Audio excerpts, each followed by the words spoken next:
The history of Nirmathas and Molthune.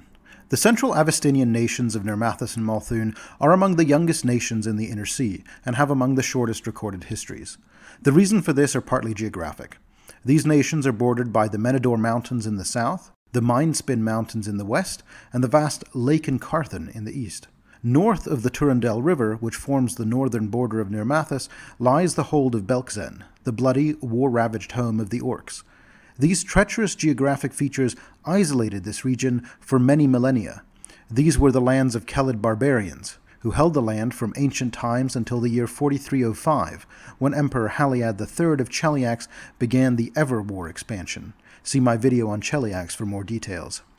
Prior to this, only two other significant events changed the demographics and cultural influences in the region.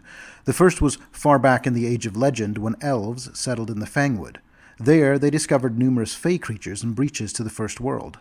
The elves and Fey coexisted peacefully for thousands of years, though the elves fled in large numbers during the Earthfall cataclysm. The second was in the Age of Darkness, when the dwarven leader Kragadan led his clan to the surface following King Targic's successful quest for the sky less than 50 years prior. The Sky Citadel of Kragadan was founded in -4944. Later, Kragadani dwarves established the dam to retain the Gjern River above the profitable strip mine of Coram Gjern, establishing the wealthy dwarven city of the Glimmerhold. Much later, after the rending of Droskar's Crag devastated dwarven culture, see my video on the Dwarves of Galarian for more details on this, the Kragadani dwarves established diplomatic ties with the Fey court of the mysterious Fangwood. Their alliance with the Fey kingdom of Akresiel and its Glastig queen Genduin, established in 3981, gave them a good deal of self-reliance and insulated them from some of the worst civil strife that would affect dwarven culture in the following years. Unfortunately, the Kragadani dwarves faced challenges of their own, when in 4062 the covetous and corrupted dryad Arlantia unleashed the Darkblight in the central Fangwood, toppling the existing Fey kingdom and imprisoning Queen Genduin. After failing to turn the tide of the Darkblight in the Fangwood, the dwarves of Kragadan erected a series of stone monoliths to prevent its spread. The dwarves maintain these monoliths almost to this day. This brings us to 4305, the Ever War expansion, and the conquest of central Avestinian lands by Emperor Haliad III for Cheliax. After this, Chelish colonists began to arrive en masse to begin taming the newly conquered lands west of Lake in Carthan. As happened elsewhere, the native Chelids became an oppressed underclass, or fled to untamed lands. In the wake of Aradin's death in 4606, Emperor Gaspadar had to send Hell Knights into the region to put down riots and panic that had spread across the land. This civil strife and ongoing battle with the Hell Knights ultimately paved the way for Molthune independence. In 4632, Molthune declared independence and claimed all of the Fangwood to the border with Lastwall. Molthune seceded from Cheliax to little fanfare. Its new lords implemented tight economic policies that greatly benefited the southern lands. The less developed northern reaches, which saw little benefit, resented this control bitterly. Eventually, seeing this new leadership as a pale imitation of Cheliax's own prior tyranny, a splinter group of independent fighters rebelled. Another civil war, called the Freedom War, or the Northern Rebellion depending on the speaker, ensued. In 4648, a new leader rose among the northern rebels, the half-elf Ilgar Nirmath, who commanded the band called Irgal's Axe. United, the rebels wreaked havoc on Molthune forces. In 4655, the border between the two nations stabilized, and Nirmath declared independence only hours before he was felled by an assassin. To honor him, the rebels named their new country Nirmathas. The boundaries of the two nations are now well established, but peace has never come. Unless some outside force affects the power balance, it seems likely that Molthune will keep trying to reclaim its lost territory, and Nirmathas will keep trying to drive it back, with little change in borders but a high price in blood. The most recent change to the region came in the year 4717, and these events are played out in the Ironfang invasion adventure path. The first of these significant events is that General Azursi, the leader of the Ironfang Legion, carved out a new nation for her people that she now rules, the nation of Oprak. Concurrent with these events, the Fey Queen Genduin of the Fangwood was released from bondage, and the Darkblight was finally eliminated in the Fangwood. The nation of Molthune. When Cheliax began its civil war, it was because their patron deity Aradin had died. The winning faction in the civil war, the House of Thrune, worshipped the dark god Asmodeus, but in the north, the newly independent nation of Molthune instead adopted the common worship of other deities, chiefly Abadar, Erastil, and Iomedae. Yet in spite of this distinction, much of Imperial Cheliax's culture and norms can be seen in full display in Molthune. Today it remains focused on building itself into a mighty, military-led state, and it seeks in particular to reclaim the lands in the north that separated during the Molthune Civil War. Molthune people take enormous pride in their regimented and capable leaders, their society's pristine order, and their city's amenities and efficiency. Indeed, many aspects of Molthune run like clockwork. It is a thriving and ravenously growing nation with an increasing ability for expansion. However, beneath these immaculately oiled gears, there is a much more complex story. Much of their progress has been built on the backs of a vast class of indentured servants, who are essentially slaves.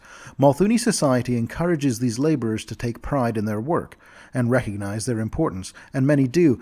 Until recently, however, there were few ways for members of the underclass to significantly benefit from the progress that they themselves had shaped, nor many viable options for them to work towards the privileged lifestyles that their labor supported.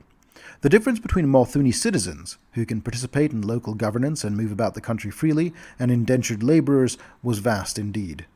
Despite the class divide between Molthune's elite and its laborers, overall the nation's standard of living was high. Molthune in general enjoyed security and comfort, and this helped them appreciate the laws and regulations that structured their society. Core Molthune values involve respecting the military, upholding law and order, acknowledging the importance of cooperation, maintaining personal honor, and investing in education. Despite these collective values and this national pride, the nation remains deeply flawed. Molthune's brand of indentured servitude is an integral part of the economy. This system, which the Molthune call writs of service, lay out the terms of indentured servitude, the protections that the state guarantees all laborers, and the legal processes laborers can follow to become citizens. Molthune indentured servitude hinges on the contracts or writs that govern each laborer, many of whom must labor for life or follow a legal citizenship process to fulfill their terms. To outsiders, Molthune writs of service are simply a fancy veneer for slavery, though most Molthune protest this characterization vehemently. General Lord Jarrek's outspoken opposition to indentured servitude and slavery of all kinds is also beginning to sway minds, and it's likely the General Lords will have to decide in the near future whether to silence Jarrek or join his cause. Feeding into this nascent societal undercurrent is the upper-class resentment of Imperial Governor Teldas's proclamation to allow laborers a more direct path to citizenship and provide immigrants with land in exchange for service. The moves are strategically clever, but the stubbornness of the elite combined with their immense political sway mean that the next few years will be vital for Molthune's long-term future. The government of Molthune is a military oligarchy. 9 general lords, each having risen from the ranks of the Molthune army, make up the nation's ruling group. The 9 general lords include Molthune's imperial governor, who is the nation's highest-ranked official. The general lords promote the imperial governor from within their own ranks, and the position is held for life or until abdication. In addition to their military duties, each of the generals is also governor of one of Molthune's 9 provinces. Each general lord executes the required duties from a territorial seat. The nation is divided neatly along geographic features, with the exception of Canarit, the nation's capital, the seat of its national government, and a territory in its own right. The general lords are as follows. At the top sits Imperial Governor Marquin Teldas. An unparalleled strategist and a brilliant economist, Marquin Teldas has grand ideas, as well as the intelligence and drive to make his ideas reality. He juggles his duties as Imperial Governor, Territorial Governor of Canarit, and High Commander of the Molthune Army with ease, and in recent years he has implemented a number of calculated proclamations. Few like the terse and aggressive Imperial Governor, but his leadership and governing skills are unquestioned. By Teldas's decree, laborers can now obtain citizenship by serving in the army for 5 years. Similarly, immigrants are promised land in exchange for military service or state labor. Teldas has also earmarked money for the general lords to distribute to families who produce more than 2 children. Although it may outwardly seem like Teldas is working towards a more egalitarian Molthune, the truth is much colder. Teldas has realized that Molthune has vast resources in a prime strategic location, but that the nation simply lacks the population to make proper use of these gifts. He intends to swell Molthune's population with his initiatives until it reaches a point where the nation can finally seize Nirmathas and then move on to bigger prizes. The remaining 8 general lords oversee territorial governorship of the 8 provinces. The province of Bakar.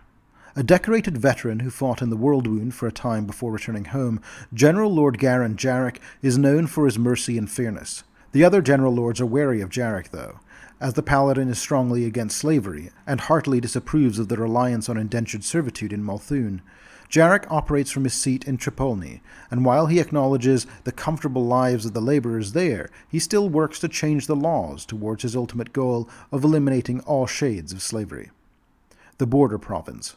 Of all her colleagues, General Lord Resper Cerno has had the longest military career and the most battle experience.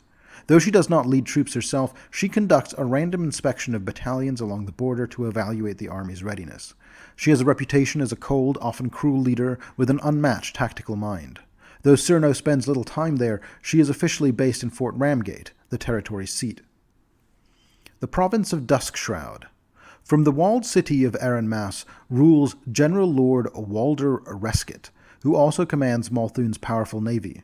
Reskett is a consummate sailor and maintains a private fleet in addition to performing his official duties. He is careful to keep naval actions directed only at Nirmathas, lest other nations on Lake Carthan think themselves under attack. The province of Menador. From her seat in Catigny, Molthune's relatively newly acquired city-state, General Lord Irina Klim strives to keep imperialist rule and the settlement's traditional leaders coexisting peacefully while balancing the whole territory's needs. It's a tall order, and as the youngest general lord ever appointed, Klim wonders whether her impossible duties are a test for something more.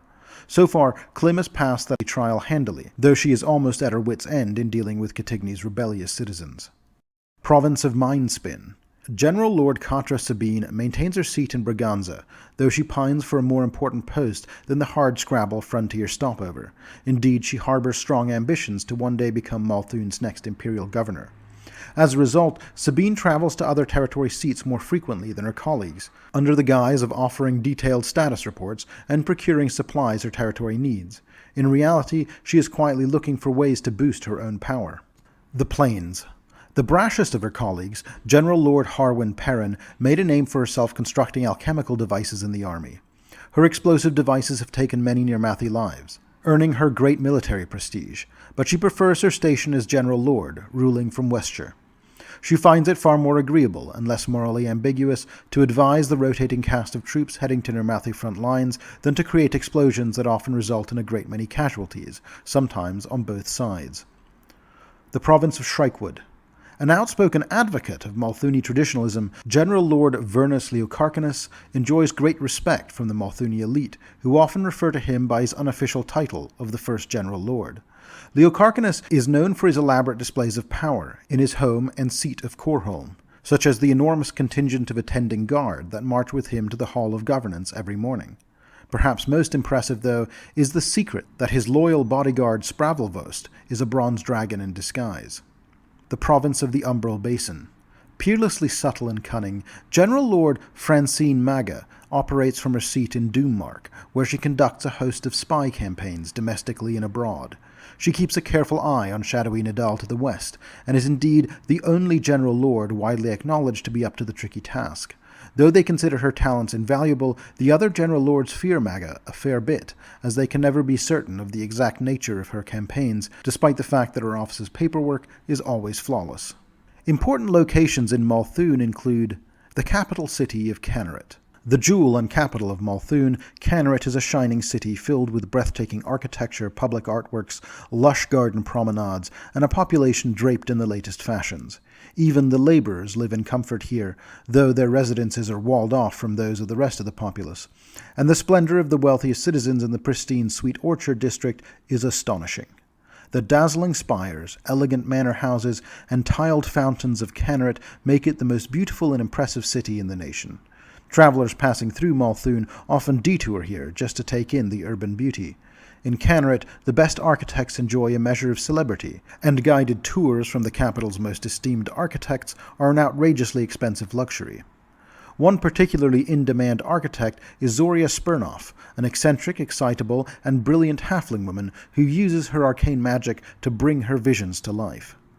As the capital of Molthune, Canaret exemplifies the nation's ideals and underscores the regimented social structure that reigns in the region at large.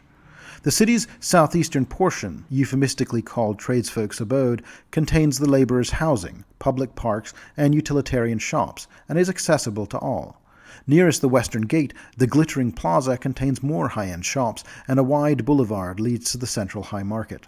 Those who want to venture deeper into the city must present a permit issued either from their Lord Governor or from the Imperial Governor's office.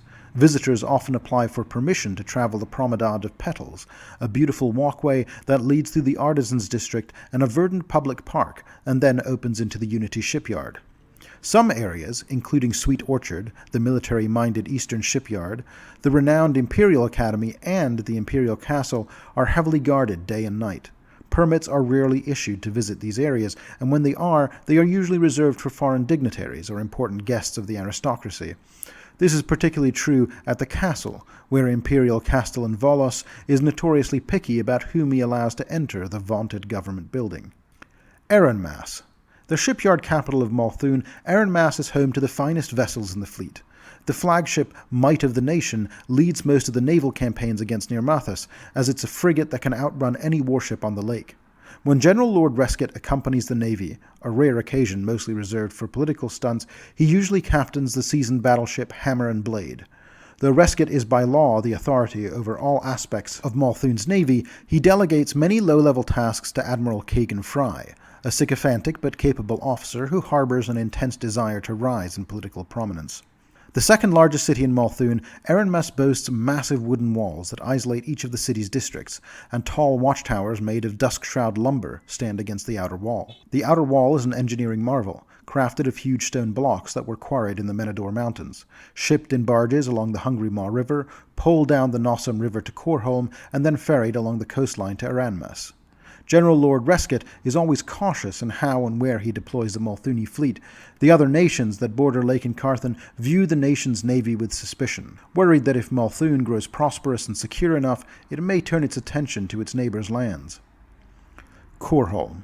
Canaret may be the capital of Molthune and its most beautiful city, but Corholm runs a close second. The famous Green Gate, a 20-foot-tall double arch made of brick and framed in bronze, affords entry into the city. Near the center of the city stands the Hall of Governance, a grand marble hall among a complex of glittering buildings and topped with a 100-foot spire, upon which stands a working clock and a gilded statue of the Imperial Governor. On the city's west side, Molthune soldiers and officers train in the Arsenal district before their assignments. Most are sent to the Nirmathi border to wage the never-ending war against the rebels. Although it's not as prestigious as the Imperial Academy in Canaret, the Corholm Academy often attracts retired officers who train the new recruits.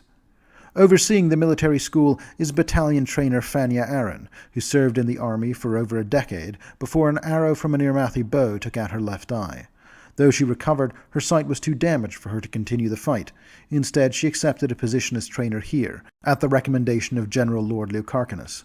Though the battalion trainer is a lukewarm supporter of Leucarcanus's politics, she frequently works with him to arrange public displays and troop marches in the parade grounds north of the academy.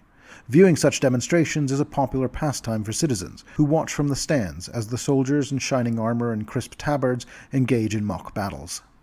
The Nation of Nirmathas. Nirmathas is a realm whose people value personal freedom more than anything, perhaps even more than life itself. Though its populace grudgingly and sporadically unites to work towards a vital cause, as it did to achieve independence from Molthune, Nirmathas is a single nation in name only. Far from simple obstructionists, the Nirmathi are a frontier people, with no taste for anything that remotely resembles authoritarianism. This philosophy manifests in many forms, from towns that require the vote of every citizen for even the most mundane of tasks, to apprentices who shirk more than half their assigned duties, which their masters often view with pride. The Nirmathi see this attitude not as an exercise in inefficiency, but as a celebration of the freedom they fought so hard to secure more than 60 years ago. From a history of occupation and foreign domination, the Nirmathi have built themselves a land where all citizens are masters of their individual kingdoms. Freedom is the ideal all Nirmathi embrace, and they each value their independence too highly to ever return to another prison, no matter how attractive it might seem. The dangers of such an exaggerated love of freedom, though, are immense. Never was this more clear than on the night the new nation achieved independence. No sooner had Nirmath, the rebels' leader, delivered his rousing victory speech than an assassin's blade took his life. Whether this was the bloody work of a Molthune assassin, as most of the Nirmathi insist, or a rival rebel will likely never be known, but the moment Nirmath fell, the rebels fell into chaos, and to this day every person thinks and acts as an independent sovereignty. Luckily for the Nirmathi, the nation's natural resources facilitate this freedom-loving lifestyle. The Fangwood provides the Nirmathi with the resources they need for day-to-day survival, and are to force protection against their predatory neighbors. Further west stretches of plain leading up to the forbidding Mindspin Mountains divide the country from shadowy Nidal. To the east, the waters of Lake Incarthen stretch across central Avestan. Though the Nirmathi desire for independence allowed the people to shake free of Molthune's rule, this same fierce spirit holds the country back from further growth. Each Nirmathi homestead is a castle into itself, and organizing the nation's people to work towards any common goal is an almost impossible task. Only when no other option remains will a Nirmathi grudgingly take orders from another, and sometimes not even then. The most commonly worshipped deities in Nirmathas are Erastil and Diomede, both of whom value law and order. Erastil, though, is a god of hunting and farming, and many Nirmathi see him as a god of self-sufficiency and living off the land. Nirmathas is home to many archers and rangers who take Old Deadeye as their patron. Diomede, on the other hand, is the goddess of rulership and valor, aspects that are more commonly worshipped in Lastwall to the north. The people of Nirmathas see her as a goddess of justice and self-rule who assists them in fighting against unjust conquerors. Residents of Lastwall who moved south to Nirmathas are often retired soldiers, and they have brought their worship of Diomede with them over the years. Some of Nirmathas' most martial-minded citizens, particularly those in hard-pressed border towns, revere Gorum, the god of strength, battle, and weapons. These residents look to the god for strength in the virtually unending incursions and invasions they suffer.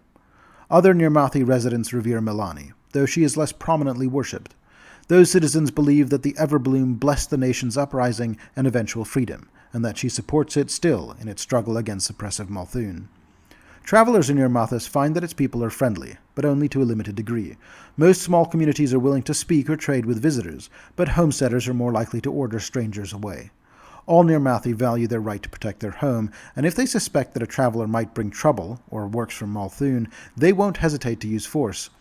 Visitors to Nirmathas do best sticking to the main roads and the nation's larger towns. Nirmathas' government is best described as a lack thereof. Because defense of its hard-won national freedom is by far the most urgent issue facing the nation, its sole overarching authority is its forest marshal, who coordinates the overall armed effort against Molthune incursions.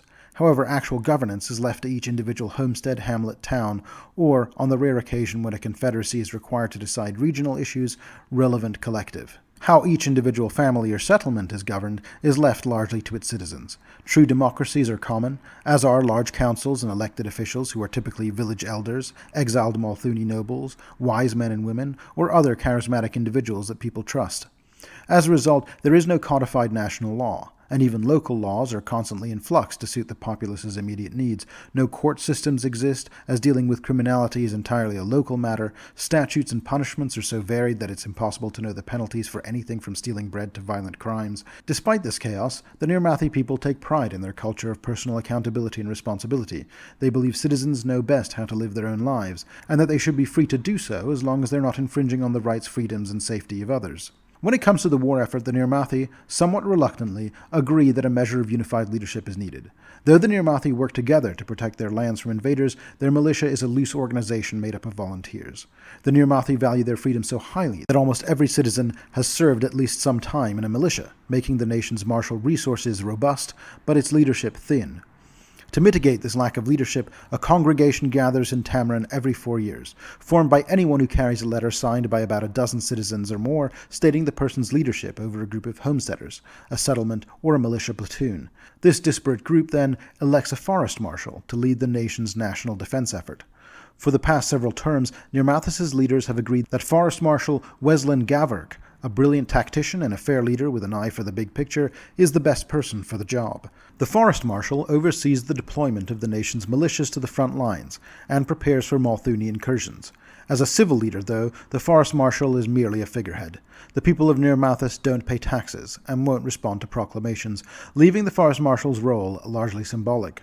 Though Forest Marshal Weslin aspires to more fully unite Nirmathas solely towards the end of a more secure independence, he holds no illusions that his office might wield any significant political power. Although Nirmathas has nothing that resembles organized local state or national government, a few organizations perform key leadership roles or serve functions relevant to the national interest. These include the Chernasardo Rangers. In the southern portion of the Fangwood, the most devoted of Nirmathas' defenders live within the region known as Chernasardo. These hunters, survivalists, trackers, and trappers see themselves as an independent force, but nonetheless risk their lives to defend the nation's sovereignty from Molthune incursions. The region's rangers in particular are consummate woodland fighters. The Mothune historically underestimate them. There are 10 times as many Chernasardo rangers as anyone outside the forest thinks, and they'll stop at nothing to defend Nirmathas from imperialist foes. Irgal's Axe. The band of skilled fighters who supported Irgal Nirmath proudly wear the name Irgal's Axe, and its numbers have swelled as the nation moved towards eventual independence. The group disbanded shortly after achieving its goal, and Irgal's Axe no longer exists as it once did. In recent years, though, a new band of fighters has united under the name. These rebels orchestrate sustained guerrilla warfare against Molthune, conducting raids and sabotaging supply lines, and then disappearing afterwards without a trace.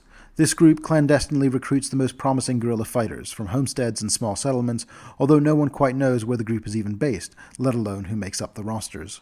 The Foxclaws. The Foxclaws are another organization that bands warriors of Nirmathas together. They operate in the far south, disrupting caravans from Molthune and seizing their supplies. These supplies are then sent up the Meredith River to supply Nirmathi forces. Molthune is becoming weary of these raids and has begun seeding caravans with sabotaged supplies. Important locations in Nirmathas include the capital city of Tamrin. The ramshackle appearance of Nirmathas' capital reflects the rugged nation's political structure and ideology. The city is a mishmash of wooden buildings scattered atop piers and wharves, divided by a murky marshland connected by bridges, coracles, and skiffs. High wooden walls once surrounded Tamrin, but the Nirmathi tore them down during the Freedom War. Since the Molthune army could easily overpower the city's defenses with their superior arms, the walls trapped citizens within Tamrin and made them easy targets. Dismantling the walls allowed the Nirmathi to flee into the Fangwood and the marshlands during the attacks, where they lived well through their survival skills and prepared their retaliations. As a result, Molthune has captured Tamrin 5 times, but has never been able to hold the open city. On the final occasion of Molthune's occupation, the army burned Tamrin to the ground in frustration. The Nirmathi rebuilt their city within a year. And residents take great pride in their small, defiant city, which they see as a testament to their people's cunning and tenacity. Although Forest Marshal Weslin Gavirk is based in Tamrin, he has little to do with the city's government. Instead, like much of the rest of Nirmathas, Tamrin has minimal formal oversight. A loose council is all that serves to unite Tamrin's interests and handle stickier matters, typically issues of land use or squabbles between rival merchants and artisans. 3 speakers, as the people call them, sit on this council, which meets irregularly according to need. Although all 3 are military veterans, they each have vastly different perspectives, yet their conciliatory natures and good faith attitudes ensure that most disputes are resolved without larger consequence. In the years since Tamrin was last rebuilt, the people have constructed some buildings that are designed to be more permanent than the flimsy shacks the residents built during the Freedom War. The Forest Bounty, for example, is a feast hall where citizens gather to celebrate successes against Molthune, as well as holding weddings and holy days. A druidic shrine stands near the Forest Bounty, maintained by an enigmatic half-elf who gives her name only as the Emerald Bough. She came to Tamrin several years ago and constructed the shrine, an impressive structure of living trees coaxed to intertwine and form the main hall. The Emerald Bough provides healing services and has a wealth of knowledge on the Fangwood and the natural world, though she is suspiciously silent about her past. Tamrin is also a central location in the standalone 1st edition adventure module, Masks of the Living God. Cassin. Though this community is small, it often sees visitors traveling along the river, and so it maintains a large inn called the 7 Silvers. Cassin's main industry is logging, and most of the townsfolk live on small holdings in the woods, rather than within the community's walls.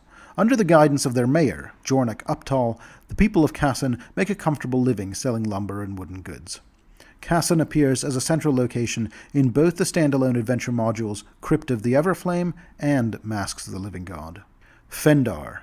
This small town situated in the Nesmian Plains is one of the largest settlements in southern Nirmathas. Nearly all of its residents, around 400 in all, are talented leatherworkers, weavers, or woodcarvers, and most Nirmathi homes, from Tamrin to Skelt, eventually feature a few sturdy furnishings born in a Fendari workshop.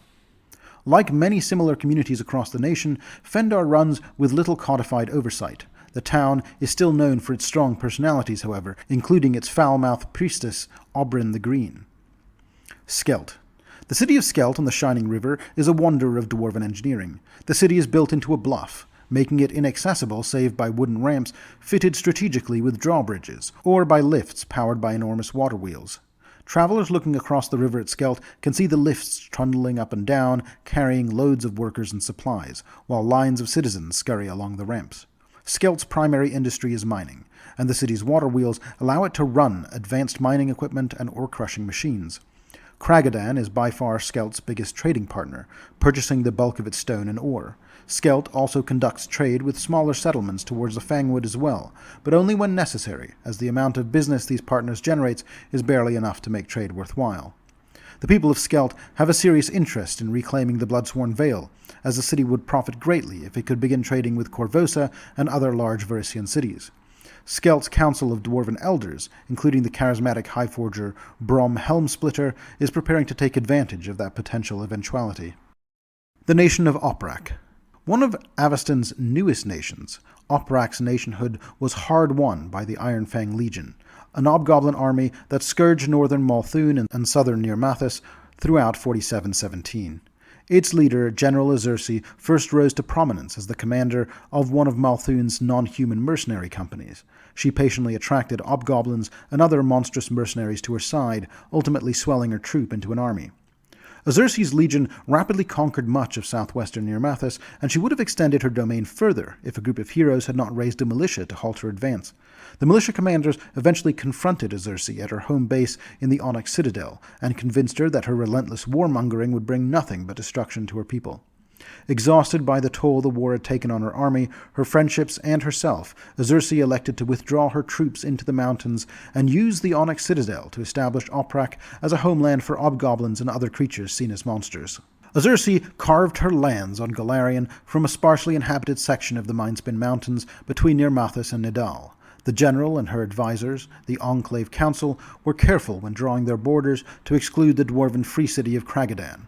Representatives from the Umbral Court of Nidal were the first to meet with Azursi and acknowledge the Hobgoblin General's sovereignty, agreeing to a 3-year non-aggression pact. Shortly thereafter, Forest Marshal Dardina Yalis of Nirmathas approached Azursi under a heavy guard to discuss diplomatic relations, and agreed to peace for 4 years. Yalis hoped that because the Hobgoblins were scheduled to end their peace with Nidal first, they would look west rather than east for military conquests. Although Oprak is little more than 300 miles across and consists primarily of forbidding mountains, the Hobgoblins have substantially more resources than they have revealed to the rest of the world. The Onyx Citadel rests in a large verdant cavern that the Hobgoblins call the Onyx Vault, which is even larger than the territory Azursi claims on Golarion. Created long ago by a powerful species of terraformers called the Zeomorns, the Onyx Vault has a variety of terrain, its own day and night cycle, and even clouds and rain. The Hobgoblins are industriously taming this strange land, negotiating with powerful elemental natives, and mining the profusion of gems and ores in this wondrous place. Other unaligned factions in the region include the Druids of Crystalhurst. There is a secret independent Druidic city-state that exists in the Fangwood. Although it sits within the borders of Nirmathas, it is not technically affiliated with the Nirmathi Kingdom. The Druid Council that runs Crystalhurst takes care to keep the settlement's existence a secret, as they believe outsiders disrupt the natural balance of the place. Occasionally, travelers accidentally stumble into Crystalhurst, but unless such trespassers quickly prove themselves worthy, the Druids firmly turn them away. The Druids of Crystalhurst support Nirmathas in its war against Molthune, mainly because they fear what Molthuni armies would do to the Fangwood should the invaders prove victorious. The Druids envision huge swaths of the forest raised for lumber to build ships and fortresses, and they are determined to prevent that future from coming to pass. Following a long tradition, a council of the town's eldest and wisest Druids govern Crystalhurst. Head of the council is Archdruid Aspen Zora, a young human woman born and raised in Crystalhurst. Zora radiates an inner serenity. Intricate sky-blue tattoos cover her face and hands, her voice resonates with an otherworldly calm, and she exhibits practical wisdom and leadership skills that far exceed her years. Hallkeeper Karaneth, a half-elf who has lived in Crystalhurst for decades, maintains records of important natural events and historical moments here. He also maintains the Gathering Hall, a large wooden structure used for festivals, meetings, and rituals. Although well past middle age, Karaneth retains the appearance and vigor of a much younger person. He attributes his unusual longevity to the pure natural energies of the settlement. The Fangwood Fae. In many ways, the Fangwood is the heart of Nirmathas. The forest provides shelter and resources, as well as cover for fighters who keep Nirmathas free. However, the denizens of the woods include various Fae creatures, treants, and even a clan of werebears. These denizens do not owe fealty to the nation of Nirmathas, but rather to their own Fae queen, which rules over them fairly. As mentioned in the history section, Queen Genduin secured alliances for her and her subjects with the dwarves of Kragadan and with the Nirmathi humans, forming strong alliances that lasted for thousands of years. Yet treachery lurked among her own kind, and one of Genduin's handmaidens, Arlantia, had secretly devoted herself to Sith Visug, the demon lord of fungus and parasites. In 4062, over 200 years after the end of the Shining Crusade, Arlantia overthrew and imprisoned Genduin, before releasing a terrible plague throughout the northern Fangwood, a supernatural infection called the Darkblight. This plague spread quickly among the Fae, warping their features and twisting their souls. The Darkblight's expansion was slowed by Nirmathi scouts in the Fangwood, who fought to protect their forest homes from the infection, and finally ended in 4717 when heroes from Nirmathas slew Arlantia and freed Genduin from her imprisonment. Today, Genduin rules from her Acresial Palace in the heart of the Fangwood, but her rule is far from secure. Pockets of the Darkblight do remain, and the dense northern section of the Fangwood is home to orcs, dragons, and other threats that murder Fae on sight. Keenly aware of her need for allies, Genduin has established relations with the Nirmathi and the Druids of Crystalhurst, particularly the scouts and freedom fighters called the Chernasardo Rangers. Still, relations between fractious humans and fickle Fae are strained even at the best of times, and both sides welcome intermediaries skilled with negotiation or primal magic. Another interesting detail is that the Fangwood stretches across the River Meredith, which at earlier times represented the northern border of Molthune. The Meredith River Valley has always been a key strategic location in the war between Mothune and Nirmathas. Both sides vie for power in this region, since a strong foothold in the borderland often means the difference between victory and defeat for dozens of nearby skirmishes. There is, in fact, a large Molthune citadel called the Fangwood Keep that is located along the river. But since it is currently Nirmathi land, the keep was never claimed by the Rangers, and it fell into disrepair.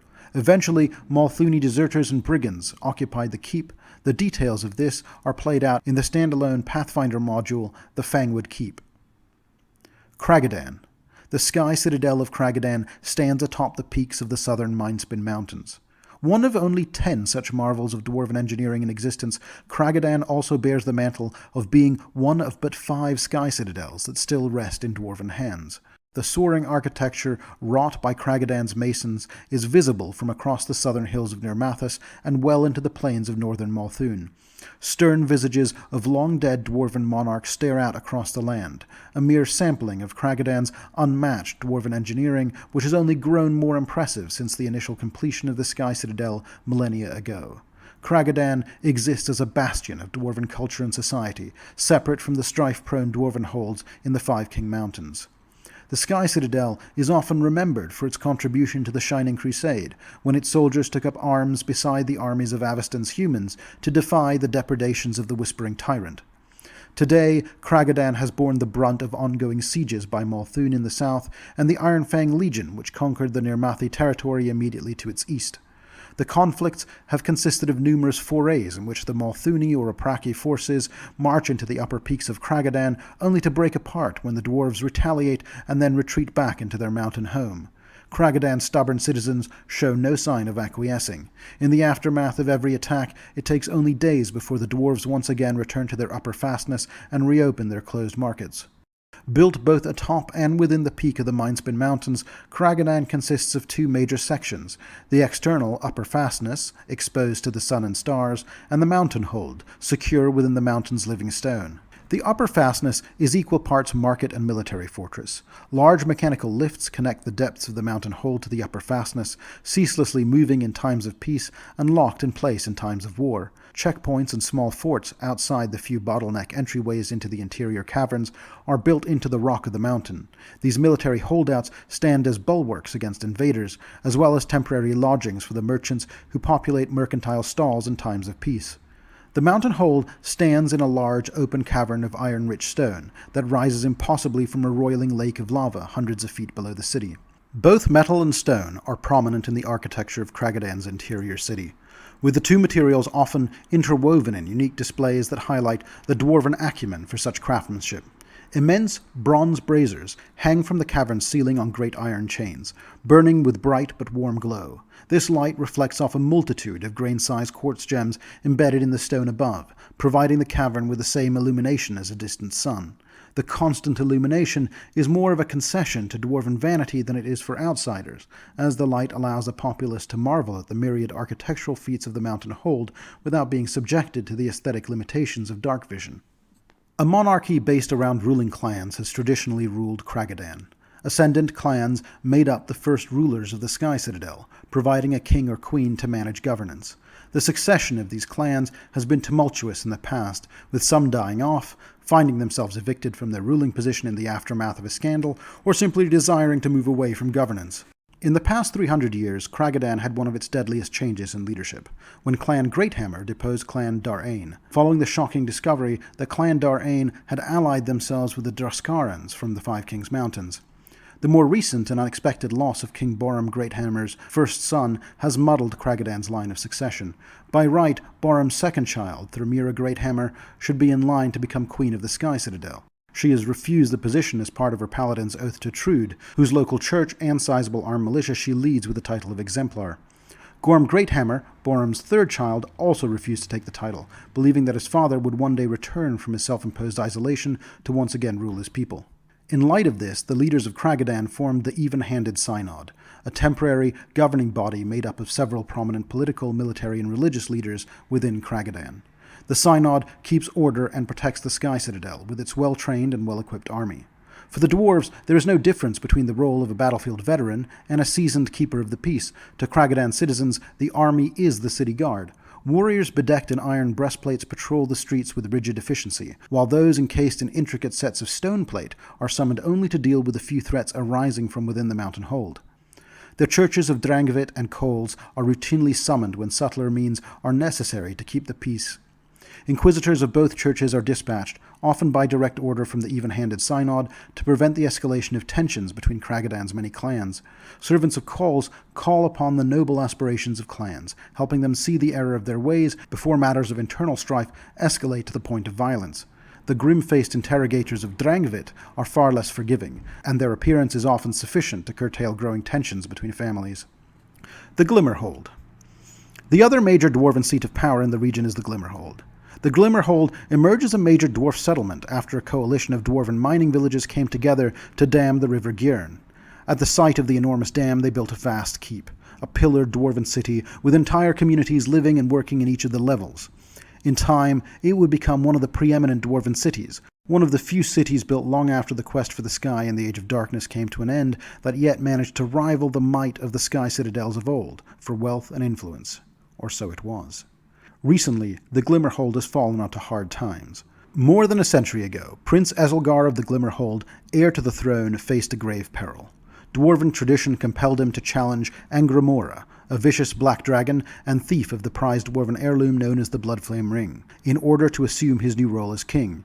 Inexperienced and alone, Ezelgar was doomed, but instead of death, he was offered a bargain. A group of dwarves known as the Mistbreather clan, exiled from the Glimmerhold 3 generations ago for turning to the worship of Lamashtu, found Ezelgar near the dragon's lair and offered to defeat Angramora in exchange for the right to live within the halls of the Glimmerhold once more. The prince accepted and the dragon was slain, but Ezelgar suffered grievous wounds.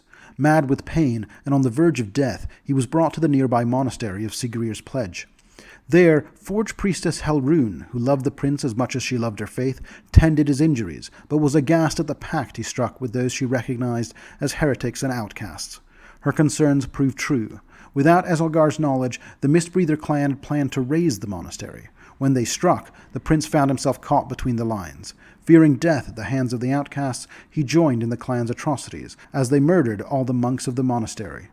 Unwilling to take Helrune's life, but afraid of her oath of vengeance, Ezelgar used a stone-shaped spell to imprison her within the building's walls. Returning to the Glimmerhold with a treasure hoard and a dragon's head, Ezelgar spun a tale of a mighty battle against Angramora, of the monster's attack on Sigrir's Pledge, and of how the outcasts of the Mistbreather clan redeemed themselves by helping him defend the monastery. Now, many years later, King Ezelgar rules a kingdom that is home to sadistic aristocrats and rich traders, all descendants of the Mistbreather clan. Slavery and oppression fester beyond a veil of prosperity, but great change is about to come. Despite years of being sealed into a wall, Helrune is survived on the power of her faith, and through prayer and utter devotion, she has reached out to her god for help. Torag, father of all dwarves, has been shamed and humiliated by the sinful deeds of his people.